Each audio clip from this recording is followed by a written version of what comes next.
السلام عليكم ورحمة الله وبركاته. الحمد لله رب العالمين، الصلاة والسلام على محمد النبي الأمين وعلى آله وصحبه ومن تبعه بإحسان إلى يوم الدين. الحمد لله على نعمة الإسلام وكفى بها نعمة، وأصلي وأسلم وأبارك على النبي المبعوث رحمة للعالمين سيدنا محمد وعلى آله وصحبه ومن تبعه بإحسان إلى يوم الدين. أما بعد, I have touched partially on this subject in one of my recent khutbahs in Durham. But then I thought that this subject of the challenges that are facing Masajid in the USA would need a whole session. And as you will see, this is not a 1 hour session and it's not a one-way session. This issue needs to be discussed thoroughly by the community so that there is some planning. There is a need to study the reality and to move based on that. A need to study the local regulation and laws. And I'll illustrate this inshallah shortly. But as a background, many of us Muslims here, the majority are immigrants. And there's a good number, hundreds of thousands, alhamdulillah, who are reverts. People from this country, indigenous, who saw the beauty of the deen and decided to embrace Islam. But for the majority of the immigrants, when we came here, we came from places where nobody had asked us in the old days about what we think. The masajid there are run by the governments, except in some few cases where they allow private masajid. These days, of course, that's more difficult because they want total control. Schools were not run by people, it was run by government. Institutions in general are run and controlled by the governments. Recently, there's this phenomenon of the NGOs, non-governmental organization, which mostly take their money from Europe or the US in the heart of the Muslim world. Egypt and Palestine and the rest of the names of those countries are examples. It's almost in every country, almost. Muslims and non-Muslims. So when we came to America as Muslims, we found that we are on our own. There's no an entity that looks after us as a Muslim community or after our interests. There's a government in this country that's supposed to be a government for all. But as Muslims seen throughout the recent 50 years, that's not necessarily the case when it comes to Muslims. Similarly, Muslims have faced issues with the major population. I remember during the Iranian Revolution, you will find this backlash against Muslims in this country. I mean, the minimum bit is in your garbage can, they will tell you, go back home. They will put it in writing, go back home. Not to mention, the government looking after and seeing who's active and this and this and that in this field. And later on, we have seen a change of a shift in the government policies, where in the middle of the 90s, suddenly, after the destruction of Iraq, the first destruction, that is when Iraq entered Kuwait, we have seen an attempt by the US government to invite Muslims for the White House for Eid parties, and to the Pentagon for Eid parties, and Iftar of Ramadan, and so on and so forth. And then we have seen September 11 happen, and the backlash where the government, as was put by a former FBI agent, consider the Muslims in this country the enemy. Explicitly, the enemy. Although the president was saying that, Muslims are peace-loving people. So we found ourselves on our own. What's good is that this is a country of laws. So at least you know the boundaries, what to expect. Yeah, sometimes those laws are put on the side, so we have, a no-fly list that has about 500,000 Muslims on it. And they will never tell you why you are on that list, and so on and so forth. So Masajid came to address the needs of the communities in the USA. They find out we will need Salatul Jum'ah. It's an obligation on us as Muslims. Cannot skip 3 Jum'ahs. Allah will stamp on your heart. We need Muslim cemetery to bury our dead. From the seerah of the Prophet Muhammad sallallahu alaihi wasallam, in the Battle of Uhud, clearly, Muslims were buried on one side, and the mushrikeen were buried by the Muslims on another side. So we shall have to have our own cemetery. Then came the need for schools, Muslim schools, Islamic schools. Initially, the weekend school. Muslims felt that they need to give some dose of Islamic education to their kids. So the idea of Islamic schools at the weekend was born, for 3 hours, 4 hours, what have you. And most of those schools came through what? Came through Masajid. And eventually there was a need for full-time Islamic schools. And again, most of them came through Masajid.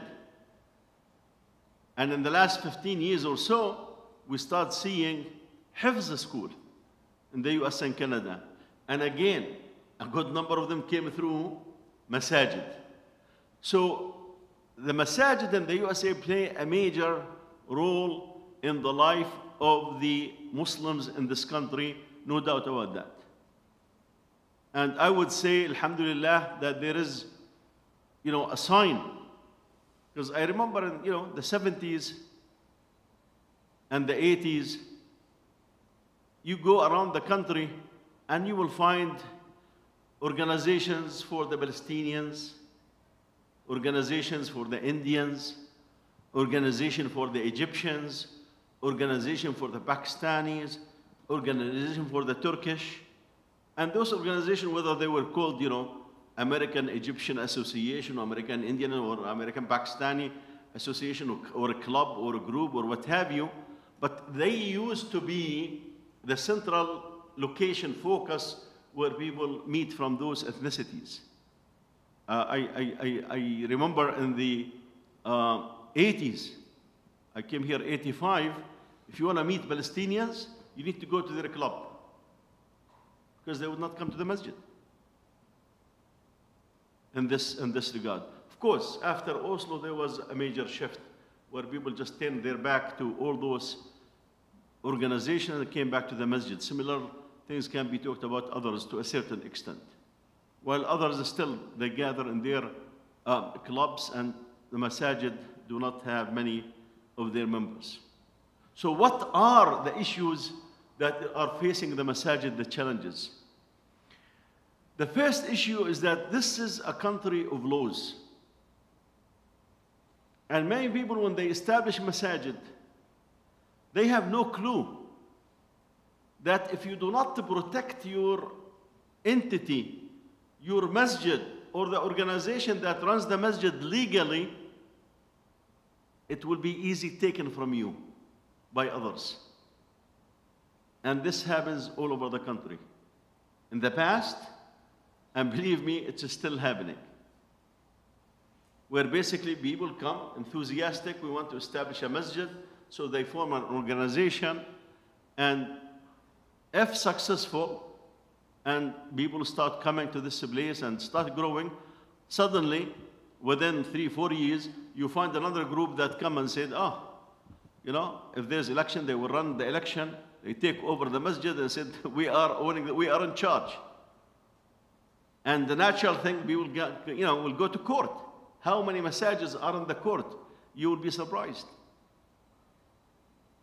You know, there's a masjid in southern Charlotte that has been in the court system. A masjid in Atlanta, Georgia, big one, in the court. A major masjid in Boston, where Suhaib Webb was an imam, was in court. And even when we had the problem locally here at Apex Masjid, some people want to go to court. Basically, those who paid the money to finance the masjid, because the people who run the masjid legally, they really, fix the masjid legally for themselves. It's an organization called Nafis, and they have an extension to an organization in Morocco. They did the right thing legally. They protect the masjid, but they put it all for them. All of them are Moroccans. I remember before even they start, I voiced, my concern, and I addressed the community from here, publicly, saying people need to talk to them. And they insist. So who paid for the masjid a few $1 million? It was the community. When a problem happened, that the community want the imam to continue, and they do not want the imam full time, the people who are running the organization found themselves on one side and the whole community on the other side. This is one of their members saying. He said, we were stunned, surprised, that we are on one side and the whole community on the other side. And of course, the whole committee said, it's the first time we hear this organization. Similarly, but the opposite, in Massachusetts, where Suhaib was an imam, what had happened is that an organization was running the masjid under the name of Mass, and it was one of the most active masajid in the country. I mean, it was so active that they brought Suhaib Webb to be an imam there, who travel around the country and give talks. Now, this masjid, I met an imam last 2 weeks. He told me, I am sorry, I was among those who kept the drumming, hitting the drums for the people to contribute the millions of dollars to pay that masjid, build it. And he said, we used to tell the people the Jews are against it. We need to build it regardless. And they really gather millions of dollars. It's an expensive masjid. What they did not realize is that the masjid is in the name of 3 people. 3 people. So something happened after years of Mass running a very active Islamic center. Something happened, and those 3 people told Mass out. We are, we do not want you here. So the community, panicked. Oh, we'll go to the court. This is our masjid. So the court looked at the document, said, no, you have nothing. It's belonged to those 3 people. So you could see in here locally where a Muslim organization have connection to the Middle East, insist and wait and this, and killed a very active program. Because the community interest was not taken into account. It's whatever they thought it's for their interest. On the other side, a whole active Islamic center went down the drain. And now people say there's not much ongoing there. Because legally, 3 people own the place. When this community started, of course, there were people here in the 60s and the 70s. But this masjid, the brick building, the first floor, was finished in August of 1985. I came in August 1985, and I got to pray 2 weeks in the apartment on Gorman Street. They had an apartment, and you come to the apartment, and you will say, 50 shoes on the front of the apartment. I mean, that was a funny scene, outside to see 50 shoes in that apartment. But for 2 weeks, we prayed there before the masjid was open. So when the masjid was open, there was this thing that we want this masjid to be protected. The brothers who ran the masjid, who mostly were brothers from the Gulf students, graduate students, who brought money and built the masjid. And they know that they are in transition. I mean, they are here temporarily. So they know that they are not building it for themselves, and they had classrooms. But they came and says, okay, they communicate to Sheikh Abu Yusuf that, yeah, we want to transfer the masjid to the community, but we want the masjid to be registered as waqf. All you are familiar with the word waqf? Right. So waqf, which is like an Islamic trust, nobody can sell except the people who are entrusted with the trust of this waqf. NATE, North American Islamic Trust, is an organization that has many names registered with it. They do not interfere in your masajid unless there's a problem or the Muslims left that community. NATE comes and see what they want to do with the masjid. But basically, legally, the entity is protected because there is an official registered organization that has many masajid under it. That's legal. Now, when this community grew up, because at that point it was a small community. I remember giving the second khutbah in September, the first khutbah, and the second khutbah, I gave the second khutbah. There were 40 people in front of me. 40 people. So there was a concern that, one day maybe the Muslim community will leave this place in this regard. But when the community, alhamdulillah, grow and we have hundreds of members of the association, and if you are not a member, I encourage you to be a member. You do not have, you're not going to get the privileges other than running for the shura and voting for candidates. This is the two privileges that you will have. The community, the Islamic Association of Raleigh said the community is big, so there's no need to register this place in any name, because now it's in the name of the Muslim community here, the Islamic Association of Raleigh, and we have hundreds of members. Because if there is an entity in the name of 3 people, they can get together and sell it, whether it's worth 100,000 or 10 million. Legally, they can sell it. They can sell it. So that's one of the challenges that facing masajid, that the bulk of the masajid are not legally protected. And many, many cases end up in the court system because of that. We do have a system, for example, here.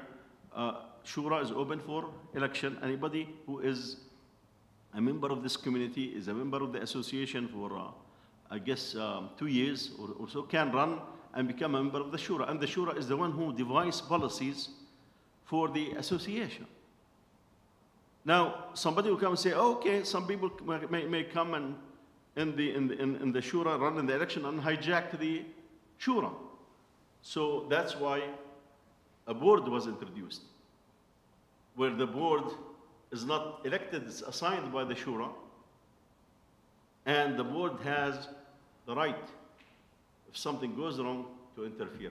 Otherwise, the board is Mr. Do Nothing. If things are fine, things are going on, there's no dispute, there's no issue.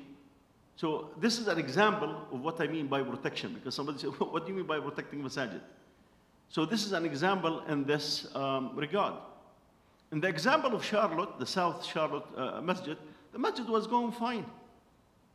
And then a group of people from different ethnicity, they came to the masjid and they want to establish a new prayer. The Imam said, an additional Jum'ah prayer, the Imam said, in my understanding, my madhab or what have you, if we have enough space, why do we need a second Jum'ah? Anyway, they have started dispute, end up in court in this regard. So this is the sort of issues that sometimes they are major, sometimes they are not that major in this regard. A second challenge that facing masajid in the USA is the following. The bulk of masajid are run by immigrants like myself, who have been here for a long time. And there are views that there always have to be new blood. And the door is wide open for the volunteers for the Shura. In fact, the bulk of the Shura now are, if I'm not mistaken, born in here, right? Or, younger. They're less than 40 years old. Although in the old days it used to be seniors. Right, brother? You are the older member. MashaAllah. So the shura is there. Now some people come and said, oh, why the board have some elders? Although, from my view, the board in the last 10 years, we have 3 opening out of 5. So yeah, maybe the process is going slow in that regard, and people may have a view saying, this need to be expedited. That's fine. I do not object to that. But one thing, for example, I approached the imams in the masajid, and before that, I said, look, I have been given khutbahs for the last 40 years. I'm going to just step aside. Whenever you need a backup, somebody does not come for the khutbah, call me. But otherwise, give the new generation, a chance in this regard. And alhamdulillah, I was retired for about a year until Masajid start having 3 and 4 Jum'ahs. And suddenly, I am back giving khutbah here and khutbah there. But I do believe that this should be temporary, that the chance should be given for the young generation to play a role in running the masajid at different levels. The volunteers, it's not just, oh yeah, I'm coming to volunteer, should be given a chance to make a difference. But we see in the bulk of the masajid, and I understand, some people may say this masjid also apply to it. That's fine. People have their views, and we need to entertain their views. But this is a main problem, that there is a disconnect. And you go to some of the masajid, and you do not see in the Sunday school, or in the admin, or in the volunteers, people who are born here. I mean, some of the people running the masajid explicitly, they will tell you that, we cannot have those, we will, the etiquette and the akhlaq of Islam and this. And they keep giving a stack of reasons in this regard, and you can see it in this regard. When you try to talk to people in this, in this aspect, and you will see what we are discussing. But it's a must. We cannot just keep the masajid run by the same immigrants who came here at the time of Sayyidina Isa alayhi salam, like myself. We can't. Because when those people die, there's not an expertise. I have so much respect for brother, Badi Ali. May Allah have mercy on him. He was in Greensboro. He passed away like 3 years ago or so. At age 60, suddenly. Now, at that time, Greensboro, by the way, has, from my view, a bigger community than Raleigh. Just Charlotte. Charlotte is the same. Charlotte has a much bigger community than Raleigh. But they did not start unified and then the masajid built. No, they start divided from day one, and then that continued. But, the brother, may Allah have mercy on him, if you want to get a wife, you talk to Badi. If you want to buy a car, you talk to Badi. If your car broken, you go to Badi. If you need an operation, you go to Badi. If the brother was really running the community of the Mukhtar. There was no institution. I gave a talk last Thursday about, the fiqh al-da'wah and the Islamic work عند الإمام بينوني. I talked about how this institution was built from scratch. When you build an institution from scratch, let's say, the Imam decide tomorrow to go back to where he came from. The association would not be affected, it's moving. The chairman of the association said, I got a job in another place, I like it. Somebody else will become a chair. The other Imam will take over and become the Imam. If the brother or the sister who in charge of admin say, well, I got a better job, can you pay me? Like, no, we can't. Somebody will come in. So basically an institution means that you have fulfilled all the needs that you would need to fulfill in such a way that it does not it does not build on 1 or 2 individuals. If they are not there, people need to stand and wait for instruction from Allah subhanahu wa ta'ala through wahi. It does not come these days. No more wahi in this regard. But that's how some masajid. So there's an amir. We have the Keri example. You know, we have a brother who's amir. So basically everything is in his hand. The imam is in his hand. You know, this model basically is not common among the immigrants. But where it's common among the African American brothers. The imam is the one who they deal with every aspect of the masjid. He needs to be consulted on what's small, what's big. You know, and the brother who's acting amir, may Allah subhanahu wa ta'ala give him the good health and iman, he says he's trying to distribute the work. But, you know, this has been going for more than 10 years. Trying to distribute the work because, you know, the way that it is structured, it's a one-person decision in this regard. You know, I have a very good lovely relationship with the brother, but I'm just talking about real examples that you can see on the ground. Now, if you are living in New York, I do not need to give you examples because there's this imam, there's this imam, there's this imam, and the masajid. And by the way, there is this joke about Greensboro. Once an imam came from Texas to visit Greensboro. So they have this private meeting with the imams. So they introduced themselves. He said, Imam so-and-so, Imam so-and-so, Imam. So this guy interrupted and said, wait a minute. Is this a Greensboro or Imamsboro? It should be called Imamsboro. And, you know, some of the imams have how many people at Jum'ah? 5 or 6 at Jum'ah.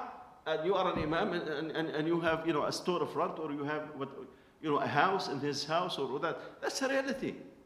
That's why things that not really, you know, although, as I said, the community is big. And if you go around the country, you will find ajab, strange things. Now, the bulk of the masajid, the third point, the bulk of masajid have volunteer imams.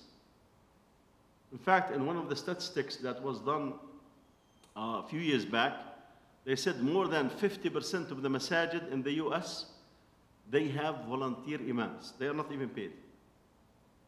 And they think at that point, they said that there were maybe 3 or 4 masajid where the imam salary is above 100K. Of course, now I think with mega masajid around, it's more than that. But that could give you that the immigrants have struggled and worked very hard. I know a brother who's an imam of a masjid, full-time, and he is not compensated, and he teaches in the school, and he's not compensated, and whenever he gets some time, he go and drive a taxi to support his family. And this is not unique. This is not unique, because people thought we as Muslims, we have to have a future in this country, so even whatever it takes, and people are sacrificing. But again, you know, there are fundamental things that are missing. I mean, look at in this community, you know, we have about 14 masajid now, between Raleigh and Durham and surrounding. How many masajid have an imam? You know, at one point, this masjid have 3 imams. So basically, people from the other masajid, whenever they have an issue, they come back here. So basically, you know, it's not that those masajid do not need, they need an imam, but they are not willing for a reason or another to put an imam. Around the country, you will find something, you know, similar in this regard. A third challenge is the masajid. Many of them are off limits to women. And that's a tragedy. And I know people will come and quote a hadith and say the salah of a woman in her house is better than the masjid. Wait a minute, I'm not talking about salah. I'm talking about the woman who's gonna bring her children to the Sunday school, who's gonna bring her children to the full-time school, who will bring her children to the youth activities, who will bring her children to the Eid activities. Because that's basically, oh, the man is working, and some of those brothers work from early in the morning until, you know, very late in the evening. Barely they see their children. So if there's no place for women in the masjid, and the bulk of masajid, by the way, if you travel, I'm talking about masajid in general, not the major masajid, you will find no place. I mean, how many times, you know, somebody would tell me, you know, I went with my wife to this masjid and we asked them, where's the place for the sisters? And they said, no place. I remember went to a masjid in that, you know, and there's no place. My wife was with me. I said, come and pray, in the last lines. And some people were looking at us as if, why the sisters here? There's no place for the sisters. Yeah, well, we want to make salah, she's not close to you. She's going to make her salah there. When we done our dhuhr, I went to the back and I led her for asr. And Salaam alaikum, alaikum assalam. So, people were looking at you as if, you are bringing something. Although the Masjid of Prophet Muhammad had men and women in it, and salah and teaching and so on and so forth. So that's an issue, a very important issue. And it cannot be, I can talk about at length. And women need to feel welcome. I remember a brother came here and conveyed to the Imam Abu Yusr, saying, so and so masjid will welcome a sister for the first time if she does not properly cover. And they told her, if you're going to come this way next time, don't come, because they will ask her to leave. So, the Shaykh mentioned the situation to myself and said, okay, why don't we go? And we drove quite a few hours. I mean, this is not close by. And the thing is that the Imam was thinking he had the right decision. That, people need to come to the masjid, we need to, I said, to the brother, because I did not want to put our Imam on the spot. I said, let me be the bad guy. I said, brother, do you know that when you lose this sister, her husband and her children will not come? And I remember the argument. There was a brother sitting from the local community whose beard is about 7 or 8 times my beard. He said, but those brothers would not feel. I said, who needs those brothers? MashaAllah, they came from back home. They are full of Islam and Iman, and I do not fear on them. MashaAllah, they are on their deen. It's those people that we are asking not to come to the Masajid. And when you have someone who have authored many books and many tapes and this and that, who would have this view? And you could imagine what is around the country in this regard. So this is a challenge that's still there. In the last Thursday, when I talked about the Sheikh Bailuni, may Allah subhanahu wa ta'ala give him good health and iman, I said from day one, he said that the Shura should have elected brothers or sisters. And Sister Sarah Harhash indeed was the first sister to be elected, and she was a secretary of the Shura for a while before they left to Alabama. And later came, Sister Tanzil, and Sister Adila, and Sister Ma'roof, and Sister Hinda. I mean, from the first day, the Sheikh said this is the way it should be. Of course, in some masajid, that's a no. I mean, to talk about a place when they plan for a masjid, it does not come even to think that we need a place for women. Well, if you do not have a place for women, are you going to have a place for the children? If you're not going to have a place for the children, why you are there anyway? Because the future of Islam and the Muslims depends on those children first and foremost. Now let's get to the serious stuff.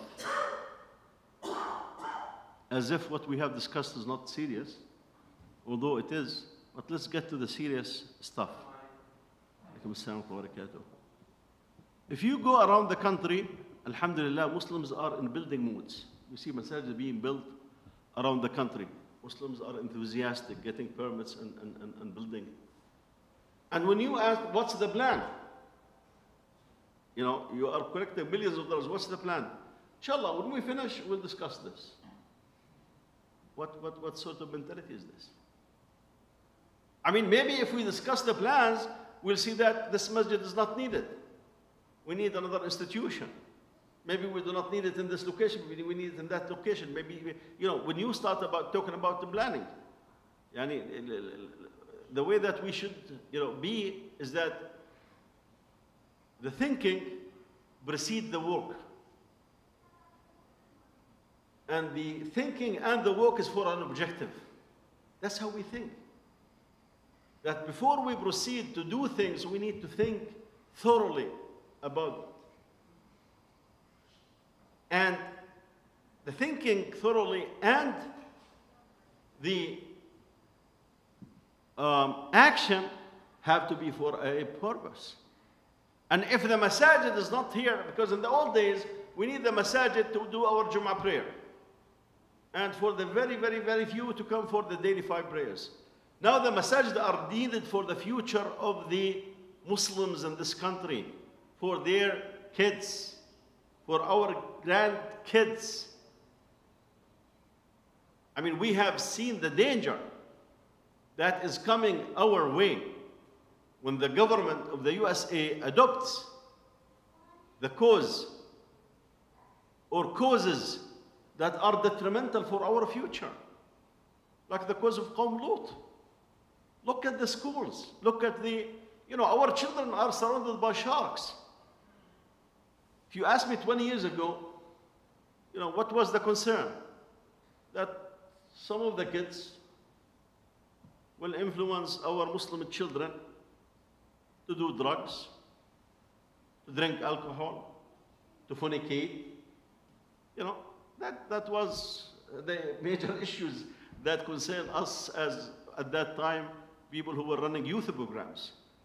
And that's why I tried to reach to the schools and put an environment around them to prevent peer pressure from the wrong side in this regard.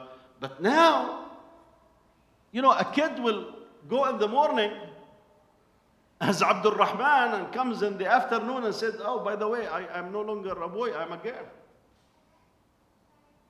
And of course, they come in to talk to parents who are immigrants. What do you see? What is it? I don't get it. Of course, they have no clue.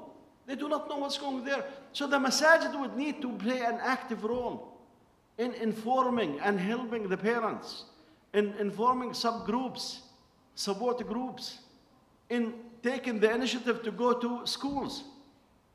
I remember we had in the old days, a brother wanted to establish a Muslim club at Athens, an MSA. And the vice principal told him explicitly, we will not allow a hate group on campus. This is before September 11, by the way. And this is before the invasion of Iraq. We will not allow a hate group. Alaykum salam. So I told the brother, that's fine, just go tomorrow and tell, after, I consulted with the sheikh. I told him, go tomorrow and talk to the vice principal and tell her, some parents from the Islamic Association of Raleigh will be coming with their lawyer. I said their lawyer, emphasize with their lawyer, to discuss this issue. So he went and told her that. She said, oh, no, there's no need, there's no need. What space you need, what sort of activities you want to do. Schools do not want lawyers in this regard. So, your rights, but if you do not take that role. I mentioned a few times the example of what the Canadian community, Muslim community have done. On the first day of June, the Muslim community in Canada told their kids, no school today. And some of you do not know what's Canada. In some areas in Canada, 40% of the school system are Muslims. You go to some area, and you barely see anyone other than Muslims, especially around the area where they have the so-called Masjid al-Jami', where the other masajid come for Jum'ah. In this Mississauga is an example. Muslims all over the place, you'll see. So, the school system, the government was surprised on the first day of June that some of the schools were almost empty. They want to tell the school, we do not want our kids to participate in this nonsense. That's called the Bride. And it's not a Bride Day or Bride Week, it's a Bride Month. It's a full 30 days that you need to suffer. And those people are now explicit saying, we are coming after your children. This was an administration in New York documented. We are coming after your children. They are not hiding it. But when I say that children are surrounded by sharks, what do I mean? Because now the politicians are against our children. Some of them. Now I'm coming. The politician, those who make the laws. Those who make the laws. Then under them, the school board. Some of the school boards are more enthusiastic about Qawm Lut than the worst of Qawm Lut. And then, as Brother Muhammad said, The teachers. We have seen a video of a teacher in Canada berating the Muslim kids. I mean, she was talking to them as if they are, insects. Saying, look, you cannot be a Canadian. Shouting at them and that. If in order to be a Canadian, you have to participate in every this and every this and this. We do not want to be Canadian. We are Muslims. We are living in Canada, but we are Muslims. That's our bottom line. So that aspect is very, very important. The Masajid need to have an active role. Believe me, the bulk of the immigrants, I mean it, have no clue what's going on in the society or in the public school. And although I consider, this community more informative, I remember when there was a major news in the North Carolina, when the legislator took a major decision about, first of all, when the Supreme Court took a major decision about abortion, and then when the legislator come here, the bulk of the people have no clue of such a decision, although it shook the country. It shook the country. You ask, are we part? Are we living in this country? No, brother. I mean, we are, we want to follow up on what's going on in Morocco, akhi. The team has reached a stage that no Arab team has reached. That's the subject of discussion. That there is a sister from Palestine now. She's a referee in the World Cup for women. And the French politicians are upset that the hijab had got to the FIFA. The World Cup for FIFA, the French politicians. And, this excites the Muslims. So we keep talking about these issues. And the, Basra btakhrab. We have a saying in Arabic, after the Basra destroyed. So what's left? So it's difficult for us to get the immigrants interested in important things pertaining to them. You cannot just do a switch. Now, alhamdulillah, the children are more informed. They are more involved. They are more, acting on issues, reaching and spreading news and spreading, these issues and exchanging these things, which is, again, that's the way it should be, but we will need 1 or 2 generations. Because really, the bulk of the immigrants, I'm not sure, it looks like we have, the latest poll is Trump 47% and Biden 47%. So if we're going to get, the loser, again, to be in the White House, we're going to go back to square one.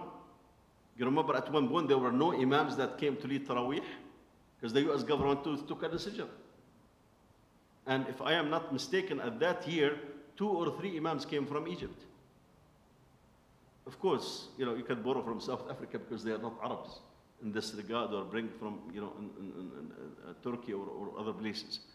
But those are real issues that the Masajid, when you bring this to attention of an imam, I remember visiting some Masajid and discussing some of these things. He said, wow, you have very interesting points. You have very interesting issues. Well, it's not I have very interesting issues. You have very serious issues that you want to face.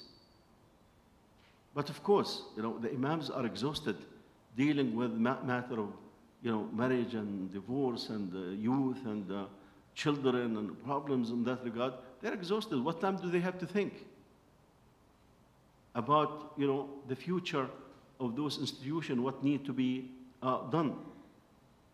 Along the same line, starting about 15, 20 years ago, Masajid and Sunday school start losing the high schoolers. Sunday schools around the country used to have school, children from first grade or even a year earlier up to high school. 15 years ago or so, Masajid start complaining, Sunday schools also complaining that we no longer have high school class. And this is a reality, by the way. This is happening all around. I mean, I remember teaching Sunday school in the mid-90s. We had about 54 students who were in the last 2 years of high school. Last year and the year before, of course, and during COVID, in this regard, I know the two biggest masajid that we have in school, Keri and here. Keri, I think, have 2 high schoolers or 3, and this masjid has about 25. When we do it remotely, about 16 or 17 would be logged in. When you try to engage them in a discussion, few will respond. Basically, some of them are just logged in and they are not there, because the parents want to be sure that they are logged in. So this put a challenge on the masajid. And the challenge is not really to bring high schoolers. This would require lots of effort, lots of programs. The high schoolers are not interested in instruction and classes. I was in a meeting, an official meeting in one of the masajid, not here, 2 weeks ago, where basically they were discussing that when you have, an event like a bonfire, you get 100+ kids. When you have a place or a time for dhikr, no high schooler showed up. And they wanted things quick. I said, look, this thing will take long time, because people are not young people, they are interested in activities. You really need to engage them. I like one of the youth here. He is not, a youth age, but he still considers him because he teach the youth and mentor the youth. He said the old model of having halaqat is obsolete. And I agree with him totally. That when it comes to the high schoolers and college students, to the great majority, because there is still a small sector that would love to study Islam and love to study the Quran and love to do this and love to, but it's a very, very, very tiny percentage. But in general, the method had to be changed. Listen, we are talking about the active masajid in the youth. They have youth program, which is only a few masajid. We are not talking about, in the bulk of the masajid do not have even a youth program. So what it is, I think, again, this sort of topic should be a topic of discussion among the leadership in masajid and between imams and so on and so forth. But given that I am giving, this talk, my 2 cents is, the masajid need to have as many activities as possible, because that's what attracts families and children. And some of it need to be geared toward mentor-student interaction, where basically they will get to absorb some of this Islamic character, some of this Islamic knowledge through interaction. I remember we had one of our youth, and we traveled. He was with the people who were running the camp, and we came together. And I think at the time that we want to do salah, he did not know what are the. I said, let's just do the obligation of wudu. I think the water was too cold. I said, let's just do the obligation. And he did not know that there are obligation and there are, otherwise. And he was very close to us, to me personally. But somehow, he did not pick it. It could be my mistake, or he did not see the importance of it, or what have you. But this is just an example about a basic thing in this regard. And this brings the issue of, we need to feed information about Islam, Arkan al-Iman, Arkan al-Islam, to the little children, grade 1, 2, 3, 4, 5, before they get to the age where they are not receptive. This applies to high school, this applies to youth program, because you can have them, and through competition, through prizes, through classes, through what have you. I remember one of the brothers who wanted to turn, after I left the youth program for, alhamdulillah, my wife and myself, we ran the youth program for about 12 years, and then decided to retire. And they would consult the old team. So the brother said, we need to do this in education. He said, wait a minute. This is a youth program. This is not a school. If you're going to do what you are thinking, I'll give you 5-6 months, and you're going to lose all the kids. All the kids. Because they are not interested in coming. They are interested to come to socialize, to play, to interact with others, but not to sit and say, repeat after me, قل أعوذ برب الناس. Repeat after me, أركان الإسلام خمسة. Repeat after me, أركان. No. So we see this phenomenon. And I'm not here at this point to talk about the causes. There's no doubt in my mind that the major shaitan in this regard is this. That's the major issue. I know some people come and say, how come you call it shaitan? But that's fine. I mean, it's taken over. I mean, I had, in one day, you know, Sunday school, the kids were sleeping. I asked, what time did you go to sleep? He said, I went to sleep at 7 a.m. So he went to sleep at 7 a.m. and he was in front of me at 10 a.m.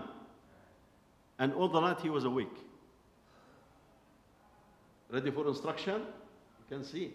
But for the parents to be pleased in this regard. So we decided to have a meeting with the parents. Because we realized the issue in this regard. How much they can help is another issue. This is a lecture not for 1 hour. We can go on until the morning, and I know you do not have that time. So I will stop here, inshallah, give you a chance for comments. Because as I said, this is not a one-person show. For questions, and may Allah subhanahu wa ta'ala protect us, protect our families, and protect our children in this country and all over the world, and may Allah subhanahu wa ta'ala alleviate the suffering upon us in this place and in other places. So we do have about 6-7 minutes, inshallah. Welcome comments and questions. Yes, yeah, Yusuf. I have 2 questions. One, you mentioned about either Atlanta Masjid or Georgia Masjid. Atlanta and Georgia. Yes. Yeah, it's one and the same. State and the city, right? So, Yeah. What happened in that masjid? It's Masjid al-Faruq. Yeah, the brothers have been charged. Yeah, have been in charge. There was a brothers, immigrant brothers, Tablighi brothers in charge of it for many, many years. And a group of brothers came and, you know, they wanted to take over and end up in court. Yeah, I was just curious about it. And my second question is, with this thing that private properties people perceive as masjid, what is the solution for that? Solution about what? People assume that this is a masjid, but it's actually a private property owned by a few people. Right? Yeah, So that's. what is the solution? Yeah, that's, I think the best way is really to try to convince the leadership to transfer the ownership to the community. Because, as I said, if the masjid is in the name of 3 people, one of them dies, and his children want to say, you know, we own 1/3 of this property. What are you going to do? I mean, legally, what is it that you can do? Not much, because this country goes by the paper. I mean, I gave an example, not in this masjid, in another masjid, which just shows sometimes how Masajid do their business in this regard. So this masjid in Ohio, they have 2 accounts. One has $500,000, and one is, you know, week by week, month by month, they pay the bills. So at the end of 1 month, checks were returned. So the person in charge of the treasury, they went to the bank and said, yeah, we have another account that you should have picked from it. You know, we already told you, this is the backup account. They said, yeah, but the backup account has no money. I said, what do you mean have no money? It has $500,000. He said, no money. Those money were withdrawn. It turned out that the masjid have put the account in the name of a good brother, an elder immigrant that they trust, and he was trustworthy. But he made a fatal mistake. The stock market was going up crazily, so he took the $500,000, put them in the stock market. The stock market crashed. Because when they faced him, he started crying. He said, I am trying to wait to see if I can bring the money back. The stock market crashed, and $500,000 donation went down the drain. This is how the concern is. It's not just who owns the masjid. this thinking. I mean, we should have 2 people write the check, 2 people sign the check, 2 people collect the money, 2 people deposit the money. It's not a question of trust. Because the judge, trust, verify, and the judgment sometimes don't put people in a place where they can, But anyway, you already get 2 questions. Any? Yes? Mr. Mateen. Jazakallah khair. The question you touched upon this issue of, the older generation is kind of phasing out and we need the younger generations to step up. How about when it pertains to the role of imam and scholars? A lot of young people are not attracted to that field. How is it that we can attract the young people to pursue the fields of Islamic knowledge and serving as an imam? There's a lot of challenges, as you mentioned, in those roles. Yes. Brother Mateen is asking a very good question about having young blood to be imams and scholars to carry the community to the next level. I think I would see, at least for now, I do not really see a problem because alhamdulillah there's enough, because you do not need, thousands of imam. You really need 1 or 2 in each, major masjid and 1 imam in a smaller masjid. I think the challenge, Brother Mateen, is if somebody go and study Sharia, what are their options?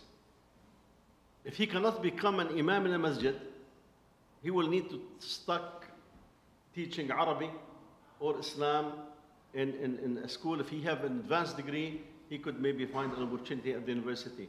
So I think by the Masajid increasing, and in fact, I suggested in the old days, and the Sheikh wasn't supportive of it, send someone on the expense of the masjid to study, to be back as an imam in this regard. So definitely that is needed. But as I said, I think alhamdulillah there's enough young blood for now. Down the road, the challenges will be much more, and you will have absolutely a valid point that we have to come with ways and means to get more and more people to go in that direction and open the door for them wide. But it is a challenge, and I think I alluded to it when I said that Masajid are not even hiring imams. Because if they're not hiring imams, where are those people be? I think it's, we have only 2 minutes, inshallah. 2 minutes for the iqama. Write a book? Allah, it's a good idea. If you co-author it with me, inshallah. سبحانك اللهم وبحمدك نشهد أن لا إله إلا أنت نستغفرك ونتوب إليك. Yeah, inshallah. I'll give it, inshallah. Allahu Akbar, Allahu Akbar. Allahu Akbar.